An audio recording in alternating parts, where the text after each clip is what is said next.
ভাইয়ের আকস্মিক চলে যাওয়া পিতৃত্ববোধহীনতায় রূপ হয়ে পড়ে একা নির্মিত জীবনের চরম সময় সে ছিল কঠিন বাস্তব মোড়কে আচ্ছন্ন। সবকিছু যান্ত্রিকতার দ্বারাই সে নিজেকে নিয়ন্ত্রণ করে চললেও রাত্রি যাপনে কিছু মুহূর্ত সে বসত হিসেব নিয়ে তার ভাইয়ের সাথে সঙ্গোপনে একা। কোথাও কি অপরাধ বোধে ঘুরতে শুরু করেছিল সে? ধীর গ্রামে মানসিক অবসাদ ঘিরে হচ্ছিল তাকে।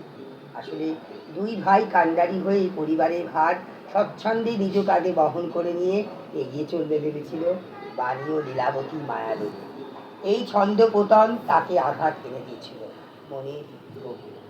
পাড়ার লোকের বাস্তব রূপ দেখে পরিবারকে জানায় সিদ্ধান্তে আসা হলো রূপের বিয়ে দিয়ে জীবনের সুখ পাখি থেকে ধরে রাখবে মুখার্জি পরিবার।